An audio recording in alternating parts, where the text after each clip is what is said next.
para que serve a prática? Eu cresci jogando basquete e a gente leva muito a sério a questão da prática. Todo jogador de basquete ele tem teoria e prática. Ele aprende os movimentos que ele precisa aprender, ele aprende as jogadas que ele precisa aprender. No nível profissional, sempre depois do jogo, a gente assiste o filme do jogo para ver o que aconteceu de errado e onde precisa consertar. Mas não adianta nada você assistir o filme e não colocar em prática aquilo que você precisa melhorar. A maioria dos jogadores passa horas e horas e horas na quadra, praticando arremessos em circunstâncias que eles imaginam que vão se encontrar no jogo. E se você vê um cara treinando sozinho, você acha que ele é doido. Porque o cara vai fazer uns movimentos e fala assim, mas não tem ninguém marcando ele, não tem ninguém defendendo. Mas aquilo é uma simulação, porque um dia, num momento, ele vai precisar daquele arremesso ou daquele truque. Diz a lenda que o Oscar, um atleta famoso do basquete, praticava ele tinha que acertar 1000 arremessos todo dia. Na minha época de treinamento, eu não praticava 1000 acertos, mas a gente contava 1000 arremessos para cada um o dia inteiro. Demoravam horas para fazer isso, porque a prática leva à perfeição. Qual é a importância da prática? Sobre isso eu quero falar hoje. Para isso, eu quero te convidar para nós lermos um texto de Tiago, no capítulo 1, muito famoso pela prática.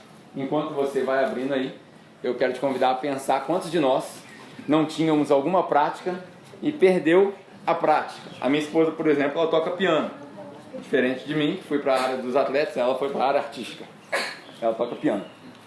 E às vezes ela reclama, porque ela fala que depois de muito tempo sem tocar, ela perdeu a prática. O dedo fica travado e aí a gente perde a prática. Então hoje a gente vai ler um texto e eu quero falar sobre prática. Eu sei que é Dia das Mães, vou tentar ser breve, mas se você chama a capela de casa ou se você tem assistido online, de repente está assistindo online, vão ter momentos dessa mensagem que eu vou apertar um pouquinho o parafuso e aí a gente vai sentir a tensão. Estão preparados? Na igreja a gente responde amém quando é assim, né? É costume de vocês, né? Eu não estou acostumado com essas coisas. Estão preparados sim ou não, né? Então vamos repetir de novo. Estão preparados? Sim. Tem uns que não são de igreja, tem uns que são de igreja, a gente vai ver o que vai dar. Enfim, Tiago, capítulo 1, versículo 21 até o 27. Nós vamos ler e aí eu vou ressaltar alguns pontos e depois usar alguns outros versículos. Tiago, capítulo 1, versículo 21 ao 27. Diz assim: portanto, livrem-se de toda impureza moral e da maldade que prevalece e aceitem humildemente a palavra implantada em vocês, a qual é poderosa para salvá-los. Sejam praticantes da palavra e não apenas ouvintes, enganando a vocês mesmos. Aquele que ouve a palavra, mas não a põe em prática, é semelhante a um homem que olha sua face no espelho e depois de olhar para si mesmo, sai e logo esquece a sua aparência. Mas o homem que observa atentamente a lei perfeita, que traz liberdade, e persevera na prática dessa lei, não esquecendo o que ouviu, mas praticando-o, será feliz ou abençoado naquilo que fizer. Se alguém considera religioso, mas não refreia sua língua, engana-se a si mesmo. Sua religião não tem valor algum. A religião que Deus, o nosso Pai, aceita como pura e imaculada é esta: cuidar dos órfãos e das viúvas em suas dificuldades e não se deixar corromper pelo mundo. Bom, quero começar logo pelo primeiro versículo, onde ele diz: portanto, livrem-se de...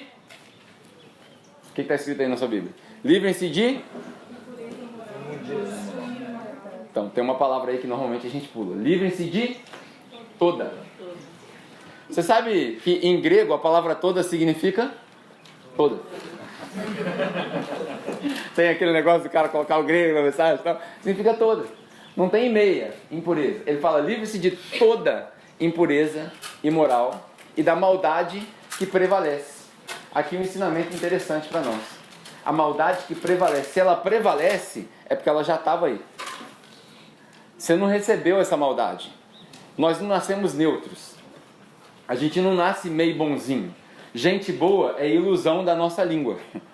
Não existe isso. Todos nós nascemos do pecado, como a gente aprende biblicamente, e todos nós herdamos essa maldade. Então Tiago, ele recomenda que a gente se livre de toda imoralidade ou impureza e da maldade que prevalece. Uma vez que você recebe a Cristo, uma vez que você entendeu o Evangelho, uma vez que você foi salvo, uma vez que você passa a demonstrar frutos da sua salvação, você vai ver que é inevitável na sua caminhada do dia a dia, paralelamente, você praticar coisas boas, num esforço de demonstrar a sua salvação, e coisas ruins. Quantos de nós, depois de muito tempo convertido, alguém te cruza no sinal ou no trânsito, e você dá aquela pisada no freio, quase bate no para-choque, aí você solta aquela abençoado Filho de Deus? A gente não faz isso. A nossa natureza luta o tempo todo contra isso. Então Tiago nos recomenda que a gente se livre de toda impureza e de toda a maldade que prevalece. Por quê? Porque a maldade já estava aí desde o começo. E a gente precisa se livrar dela. O que é o se livrar? É interessante quando a gente estuda um texto bem minuciosamente, para você entender o que o autor quis dizer. Porque a Bíblia, se você não sabe, ela não foi escrita em português. E às vezes, o que eles quiseram dizer não é o que realmente retrata na nossa linguagem. Por isso, às vezes, Deus manda alguns pastores para a igreja, muitos deles muito melhores que eu e muito mais entendimento que eu, que entendem do grego, do hebraico, para poder explicar. Quando o Tiago fala se livrem, às vezes a gente fala se livrar, a gente quer dizer colocar de lado. Mas a ideia é de tirar roupa. A palavra é de tirar roupa, é se colocar nu, é de tirar aquilo que te cobre. Literalmente, de nunca mais ver. A exigência, a responsabilidade de ser cristão é muito mais alta do que a gente imagina. A gente vive num tempo onde a igreja foi corrompida. Na verdade, a igreja já foi corrompida há muito tempo por tal do evangelho da prosperidade. Aí, na tentativa de criticar o evangelho da prosperidade, nós inserimos o evangelho da graça barata, onde nós somos salvos mesmo, então a gente pode fazer o que quiser. E aí virou até um meme na internet, a igreja do pode e não pode. Eu não sei se você sabe, mas toda igreja tem pode e não pode. A igreja de Cristo tem pode e não pode. Na verdade, você pode tudo, mas a maioria das coisas que você acha que você pode, você não deve. E essa responsabilidade ninguém quer. É muito mais fácil a gente viver uma fé manipulada, onde as pessoas dizem para nós o que a gente pode e o que não pode, ao invés de você pensar profundamente naquilo que Cristo faria, naquilo que Cristo recomendaria e praticar aquilo que você ouviu.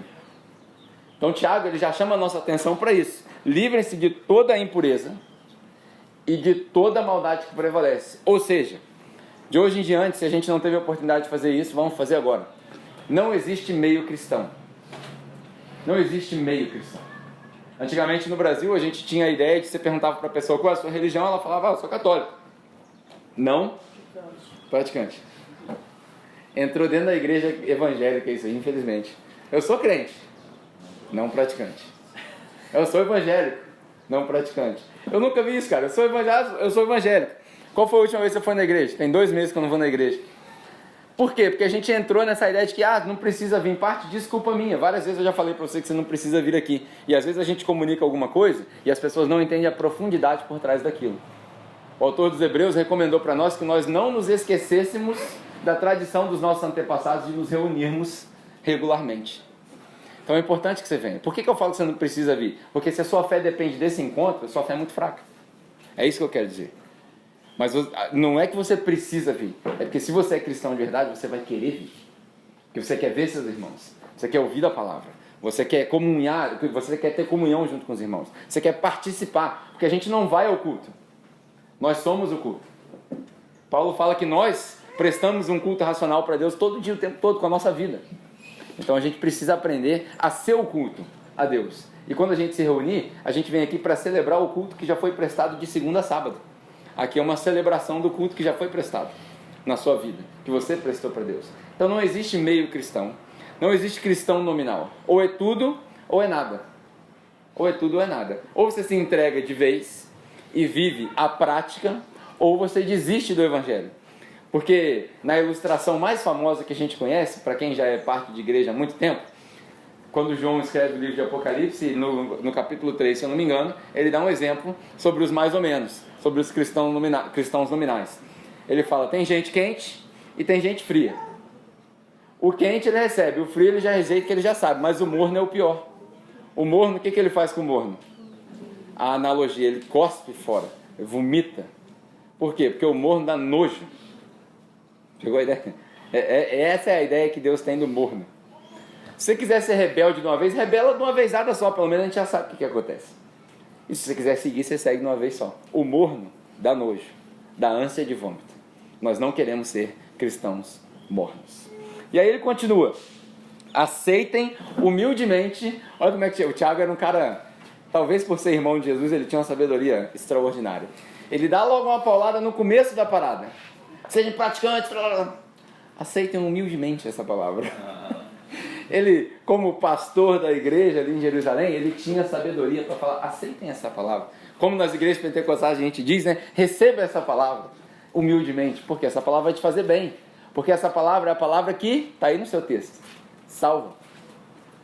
Mas um entendimento bom para a gente aprender. Salvação não é um evento histórico que você levanta a mão e passa de um lado para o outro.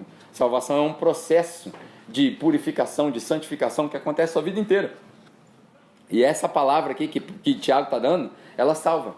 Ela purifica, ela unifica, ela exalta, ela exorta. Essa palavra aqui que Tiago está falando, ela vai te ajudar, ela vai te salvar. Ela traz salvação para nós. Que mensagem é essa? A mensagem da prática. É engraçado que prática, num contexto atual, às vezes você pode dizer assim, se eu tiver que escolher entre alguém que tem muita teoria e muita prática, eu fico com quem? Com quem tem muita prática. Naturalmente a gente vai responder isso. Só que Tiago, ele é muito cuidadoso para dizer o seguinte, pratiquem aquilo que vocês ouviram. O ouvir é a teoria.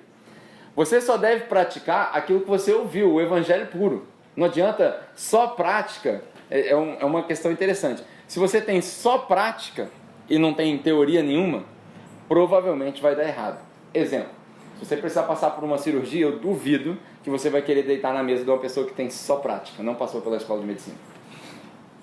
Alguém aqui gostaria de fazer uma cirurgia cardíaca com alguém que nunca foi para a escola de medicina? Ninguém. Então a gente precisa ter os dois. A gente precisa ter teoria e a gente precisa ter prática. Por que eu estou ressaltando isso? Porque é importante que você, na sua casa, com a sua família, no seu ritmo, não só no domingo, que você pegue a sua Bíblia e que você destrinche a sua Bíblia, que você leia a sua Bíblia, que você na sua casa lidere, pai, que você lidere a sua casa. Marido, que você lidere a sua esposa. Esposa, que você ore para o seu marido para ele trazer esse conteúdo para você. E se você sabe mais que ele, que é o caso de muitas casas, se a mulher sabe, seja sábia. Edifique a sua casa. Traga a Bíblia para a mesa. Senta no jantar e abre a Bíblia. Leia a Bíblia. A Bíblia é a única coisa que você tem, a única fonte de informação que você pode aprender de Deus. Não tem outro lugar. Então, faça esse exercício e adquira a teoria também. Porque sem teoria, a prática é inútil. Sem teoria, essa prática se torna inútil. Aí ele continua dizendo o seguinte: sejam praticantes da palavra e não apenas ouvintes. Sejam praticantes, não apenas ouvintes. Por quê? Porque os ouvintes O que está escrito aí na sua palavra? Versículo 22. Sejam praticantes e não ouvintes. Porque os ouvintes, eles se enganam. Quem só ouve, o cara chega aqui domingo, nossa, que palavra fantástica. Nossa, que pregação fantástica. Segunda-feira ele esqueceu, porque ele se engana. Ele literalmente mente para si mesmo. E por mais que o ditado popular ecoe na sua mente, a única pessoa que você não consegue mentir é para você mesmo. Tem gente que fala que você mente até para você mesmo, você não consegue enganar Deus. Isso aí a gente já sabe. Mas no mundo carnal, a única pessoa que você não consegue mentir é para você mesmo. Se você for sincero com você mesmo e se olhar no espelho, você sabe quando você está mentindo para você mesmo. Vou dar um exemplo. A gente está saindo do verão agora. Quando está chegando no verão, quando entra ali outubro, novembro, começando a ficar quente, normalmente a gente se olha no espelho. Vê como é que está meu físico para a praia. Não tem como mentir para você mesmo. Não tem como. Você pode falar assim, tô bem. Dá aquela sugada na barriga, né? Tô bem. Não tem como, porque na hora que você relaxar, você vai ver. Não tem como mentir para você mesmo. Quem só ouve e não pratica, se engana. Não adianta só ouvir, a gente precisa praticar a palavra. E aí, eu vou aprofundar um pouquinho mais. Ele diz aqui do versículo 23 ao versículo 25. Ele fala assim: aquele que ouve a palavra, mas não põe em prática, é como um homem que olha no espelho. O que é o olhar no espelho aqui? Interessante também para você poder reparar. Na época que Tiago escreveu isso, o espelho não era o espelho que a gente conhece. Se você tem espelho na sua casa, esse espelho provavelmente não é o mesmo espelho que você conhece. O espelho de antigamente eram pedras vulcânicas polidas num limite máximo que ele refletia. Muito provavelmente os espelhos de antigamente não eram tão nítidos quanto os espelhos de hoje. Embora com a tecnologia você encontra hoje espelho de pedra que reflete perfeitamente. Mas naquela época provavelmente era meio embaçado. Por que Tiago usa essa ilustração aqui? O cara que só ouve, ele é semelhante à pessoa que olha no espelho, contempla o seu rosto e vai embora. Coisa que você não dá detalhe. É mais ou menos a ideia que Jesus fala sobre o cara que constrói a casa na areia. Quem aqui já ouviu essa história? Quem ouve as minhas palavras e as põe em prática é semelhante à pessoa que constrói a casa na rocha. Bateu o vento, choveu e a casa não caiu, perdão. Mas o cara que ouve as palavras e não põe em prática é semelhante ao homem que constrói a casa na areia. Bateu o vento, bateu a chuva e a casa caiu. Quando você ouve a palavra e não põe em prática, você é semelhante a essa pessoa. A palavra que às vezes a gente lê na Bíblia e não são palavras que a gente usa no nosso cotidiano, às vezes a gente fala é o homem tolo, é o homem insensato. Na verdade a palavra é burro. Você é burro. Você leu, ouviu e não praticou, é burro. Porque quem constrói a casa na areia, na praia? Uma pessoa burra. Porque vai cair, não tem fundação. A menos que seja lá em Dubai, né? Que os caras fazem aquela arquitetura toda, boy e tal, mas aí é outra coisa. Na linguagem bíblica que a gente está falando, a gente precisa entender de uma vez por todas. A gente não pode ter medo de usar essas expressões para ilustrar o que precisa ser ilustrado. Ouvir e não praticar é burrice. Não seja burro. Não seja burro. Pratique a palavra. E aí ele continua. Ele fala assim: mas o homem que observa atentamente a lei perfeita, o homem que observa atentamente a lei perfeita, a lei que traz liberdade, e persevera na prática dessa lei, não esquecendo o que ouviu, mas praticando, será feliz. Olha quantas vezes Tiago repete a prática. Quantas vezes ele repete a palavra prática. É muito importante que você saia daqui hoje com essa única palavra na sua mente: prática. Se eu não praticar, não adianta nada. Esse cara vai ser um cara feliz, vai ser um cara abençoado. A palavra é a mesma das bem-aventuranças de Mateus capítulo 5. É um cara mais que sortudo. O cara que ouve e pratica, e ouve essa lei perfeita, a graça que a gente tanto fala, a lei de Cristo. O cara que pega os mandamentos de Deus e coloca aquilo em prática, de honrar os seus pais, de não adorar outros deuses, de ser uma pessoa justa, bem-aventurado que tem sede de justiça, que tem misericórdia. O cara que pega esses ensinamentos e põe em prática, esse cara vai ser abençoado em tudo que ele faz. Esse cara vai ser feliz em tudo que ele faz. Ele vai encontrar contentamento. Ele não vai viver a vida murmurando. Por quê? Porque ele põe em prática o que Jesus ensinou. Simples, muito simples. Sei que talvez você esteja assim: pô, mas essa mensagem é muito simples. Não tem um aprofundamento, não tem uma parada mais teológica. Não tem. Porque Jesus era simples. A grande dificuldade nossa é que a gente complica. A vida é bela. A gente aqui complica ela, não diz o ditado. A gente complica as coisas demais, à toa. E aí, eu quero aproveitar esse momento para usar essa expressão aqui. O cara que pratica a lei perfeita, a lei que traz liberdade. Um dos maiores problemas que nós temos hoje, no contexto igreja, é liberdade. Nós fomos criados numa sociedade escravizada. O Brasil é um país tipicamente que herdou uma mentalidade de escravidão, tanto que a gente tem uma taxa de desemprego altíssima hoje em dia, mas a maioria das pessoas que são remuneradas, elas são empregadas, de carteira assinada. A carteira assinada, isso é só uma opinião minha, não sei se é sua, desculpa se hoje eu estou no púlpito, mas não quero que isso vire doutrina para você. Mas a carteira assinada é nada mais, nada menos do que uma forma moderna de escravidão. Porque você troca o seu tempo por dinheiro. Antigamente você trocava o seu tempo por casa, comida e segurança. É a mesma coisa. Não estou dizendo que isso é ruim nem bom. Cada um tem as suas circunstâncias, cada um tem a sua família e cada um sabe o que precisa. Alguns são empreendedores e trabalham sem carteira assinada, outros trabalham de carteira assinada. Não estou criticando isso daqui. Estou só te mostrando de onde veio a ideia da seguridade, a ideia da segurança, a ideia de um salário fixo. É daí que veio. A maioria dos países de primeiro mundo não usa carteira assinada. Os países de primeiro mundo, as pessoas trabalham com um contrato. Onde você trabalha, você recebe. Você não trabalha, você não recebe. Os mais avançados ainda, você não recebe por trabalhar. Você recebe pelo resultado. O cara vira para você e fala assim, eu quero um carro. Você entregou um carro, você recebe. Se você entregar uma bicicleta, você não recebe. Simples assim. Por quê? Porque eles passaram dessa fase e nós ficamos agarrados nessa fase de escravidão. E isso entrou na igreja. É muito mais fácil, muito mais comum, é muito mais normal para nós uma igreja onde o pastor determina o que você pode e o que você não pode. É muito mais comum no Brasil uma igreja que te prende dentro dela do que uma igreja que te solta. Tem culto de ensino segunda, culto de não sei o que terça, culto de jovem quarta, culto das mulheres quinta, culto de não sei quem na sexta, culto de não sei o que lá sábado, reunião no domingo de manhã, escola de não sei o que domingo à noite. Ou seja, você está todo dia na igreja. Por quê? O que a gente fazia com o escravo? A gente prendia o escravo. A gente herdou isso dentro da igreja. E aqui Tiago fala sobre uma lei que traz liberdade. Quando você lê Gálatas, por exemplo, Gálatas, Paulo fala claramente para nós que foi para a liberdade que Cristo nos libertou. Cristo não nos libertou para sermos presos. Ele nos libertou para sermos livres. Só que esta liberdade traz inúmeros problemas para nós hoje. E aí eu quero ler dois textos aqui, para você entender do que eu estou falando. Eu vou usar uma analogia e eu vou pedir que você acompanhe esse raciocínio. O primeiro texto está em 2 Pedro, a segunda carta que Pedro escreveu, no capítulo 2, versículo 16 e 17. Um texto bem curto.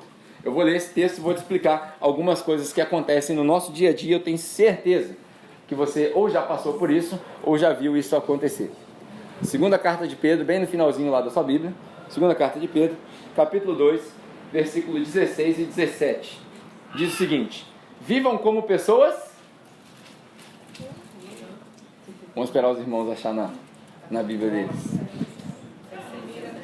2 Pedro, capítulo 2, versículo 16 e 17. Está errado meu versículo? Então, acha aí para mim então, já que vocês estão com a Bíblia na mão, acha para mim então. Não, acha esse versículo aí. Vivam como pessoas livres, talvez seja 1 Pedro. Vê aí.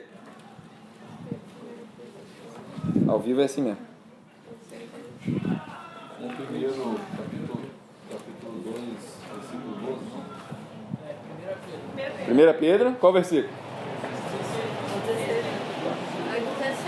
Erro de tipografia. O cara que digitou essa mensagem aqui tem que ser mandado embora. Foi eu. 1 Pedro, capítulo 2, versículo 16 e 17. Diz assim: vivam como pessoas livres. Mas não usem essa liberdade como Cobertura de malícia. para encobrir o mal. Cobertura de malícia. Desculpa para fazer o mal. Vamos ficar com desculpa. A minha também dá desculpa. Vivam como servos de Deus. Tratem todos com o devido respeito. Amem os irmãos, temam a Deus e honrem ao rei. Vou usar esse momento aqui para um momento pastoral.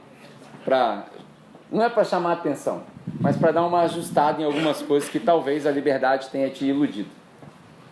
Vivam como pessoas livres, mas não usam essa liberdade como desculpa. Tem muita gente, que eu já falei aqui várias vezes, a igreja no Brasil tem um estigma com cigarro, com drogas, com um monte de coisa, com bebida alcoólica. Alguns de nós passaram por problemas com bebida alcoólica.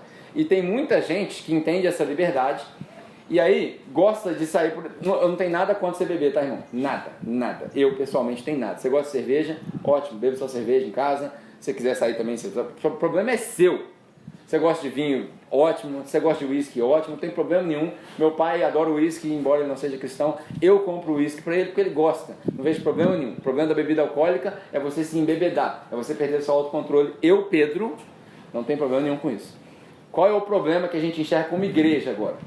É que as pessoas que entenderam essa liberdade gostam de ir para o barzinho, pegar a foto, Instagram aqui, Facebook, tirar foto, aí põe na legenda aí, seus crentes otários, tô tomando aqui, ó. É isso que a gente escreve. A gente disfarça essa frase com palavras bonitas. Estou desfrutando da liberdade que Cristo me deu. Mas na verdade você quer dizer, seu otário, tô tomando aqui, ó, tô tranquilo. E aí o que você faz? Primeira coisa, você usa a sua liberdade como desculpa para fazer o mal. Mas eu não estou fazendo mal, não estou embebedando, né? Mas você está fazendo mal para o outro. Porque ele não tem a mesma maturidade que você. Eu vou chegar lá já. Começa aí. Depois disso, e eu estou falando só de bebida não, tá gente? Qualquer tipo de atitude que você possa imaginar que vai te comprometer. Ou comprometer a igreja, ou comprometer o evangelho. Porque várias pessoas podem criar nisso um obstáculo. Ah, mas não tem nada de errado, a gente precisa entender a nossa liberdade. Eu concordo contigo, concordo. Eu acho fantástico isso, a gente realmente precisa aprender. A gente realmente precisa crescer. Você vai no primeiro mundo, por exemplo, tem reuniões de pastores que eles se reúnem e tomam cerveja. Alguns que tomam até vodka. Na Rússia, os pastores tomam vodka, porque é frio. Então, eu entendo o que você está falando. Mas nós, como cristãos maduros, a maior prova da maturidade é abnegação. Essa é a maior prova da maturidade. A maior prova da maturidade não é desfrutar, é se negar. Jesus falou que aquele que quiser me seguir, negue-se a si mesmo. Ele não falou aquele que quiser me seguir, faz a festa. Ele não falou isso. Aquele que quiser me seguir, negue-se a si mesmo. Porque o evangelho é difícil de ser vivido. Não é fácil. Você acha que eu não gostaria de fazer um monte de coisa que eu fazia antigamente? Lógico, o pecado é prazeroso. O pecado é um poço de lama que a gente rola, a gente acha que está numa banheira de massagem, mas é um poço de lama. É gostoso fazer as coisas que são erradas. A nossa natureza pecaminosa, nossa carne pede essas coisas. Mas isso aí é uma desculpa. As pessoas que usam isso, fazem dessas coisas, isso é uma desculpa. E aí ainda nesse texto ele fala, isso é uma desculpa para fazer o mal.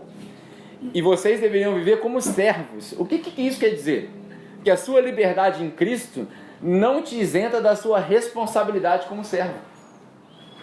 Ser livre em Cristo não quer dizer ser livre da responsabilidade. Ser cristão tem direitos e deveres. Você recebeu o direito à vida eterna, porque Cristo te salvou, mas você também tem deveres. Não adianta nada você querer dizer que é livre, salvo e sair por aí queimando o filme do Evangelho. Queimando o filme dos outros irmãos. Para ser bem sincero com você, queimando o meu filme. Porque a cara que aparece ali no YouTube, que aparece para muito mais gente do que tem sentado aqui, é a minha. Esses dias a gente estava tomando um café ali, discutindo algumas questões doutrinárias da igreja. Coisa pesada que hoje eu vejo que a gente deveria estar discutindo numa sala fechada. Porque não deveria ser em público. Mas a gente estava ali discutindo as pessoas mais calmas da igreja, eu, Thiago e o Wellington. Então você imagina o que aconteceu no café. Nós bloqueamos o som do café. Não dava para ouvir nem a música mais. E aí a gente falou, que não pode... De repente apareceu um cara na mesa. Cara, desculpa, eu estava ouvindo ali, não pude deixar de ouvir. Claro, tá gritando na parada. Não pude deixar de ouvir. Você não é aquele cara daqueles vídeos lá da capela? Olha o problema. Imagina se eu estivesse falando besteira ali. E o pior é que o cara mora lá na Ilha Grande. O cara nem morar aqui mora. Imagina se a gente tivesse bebendo ali uma bebida alcoólica. Tá errado? Não. Mas o que ele ia pensar?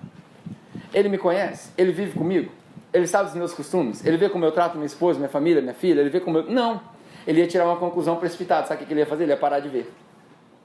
E aí talvez ele deixe de ouvir a mensagem que um dia vai salvar ele. Por isso que Tiago fala que essa mensagem da prática vai trazer salvação. É a prática, não é a teoria. A gente já sabe que não é errado. Mas é a prática que demonstra isso daí. E além de falar que a gente tem que ser servo, ele fala mais uma coisa. Ele fala, vocês desrespeitam os outros. Você desrespeita o seu irmão. É uma falta de respeito. O problema não é você. Não está certo ou errado contigo.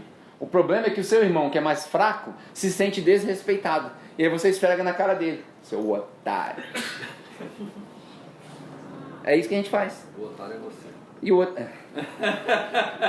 Obrigado. Vamos partir para o próximo texto. Já entendeu? Eu não vou precisar repetir isso daí.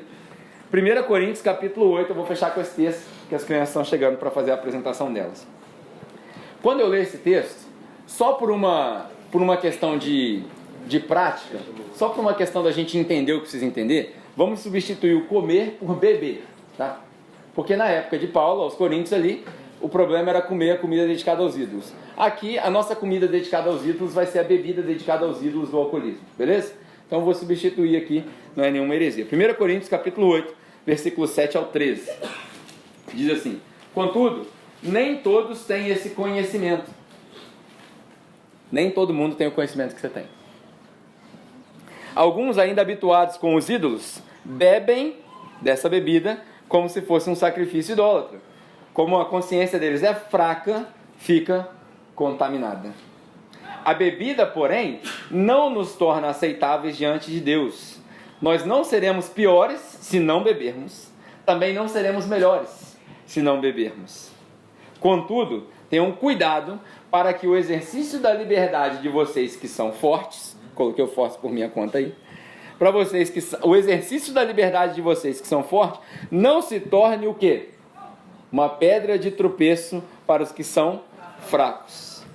Pois se alguém tem a consciência fraca, vir até você, que tem conhecimento, e ver você beber no templo dos ídolos, vulgo bar, não será induzido a beber também essa bebida? Pegou a ideia? E aí eu vou voltar para Tiago para a gente não perder tempo. Vou voltar para Tiago para você entender um negócio que isso aí é normal não. Tiago, capítulo 1, versículo 26 e 27, onde a gente começou, vou terminar agora. Tiago, capítulo 1, versículo 26 e 27. Diz assim: se alguém se considera religioso, todo mundo aqui é crente, certo? A maioria é crente. Então, se você se considera religioso, diz o seguinte: se alguém se considera religioso, mas não refreia sua língua, engana-se a si mesmo. E aqui ele trata de duas coisas que normalmente é o que a gente vê. A verdadeira religião é o quê? Cuidar dos órfãos e da viúva. Todo mundo lê Tiago e vê só isso daí. Mas abre aí na sua Bíblia, nesse versículo 28, e vê o que está escrito aí. Não é só isso que está escrito aí. A verdadeira religião é o bonito, é a desculpa para o assistencialismo social que se transformou no pseudo-evangelho. É um evangelho de mentira, que a gente acha que o evangelho é só dar comida aos pobres e abrigo aos pobres. O verdadeiro evangelho é cuidar dos pobres e das viúvas nas suas dificuldades. Vê o versículo 28 aí. Tiago, capítulo 1, versículo 27.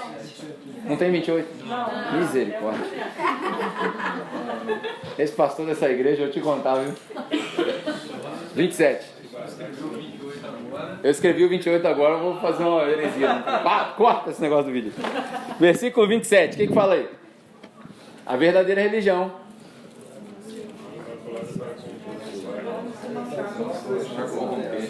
Hã?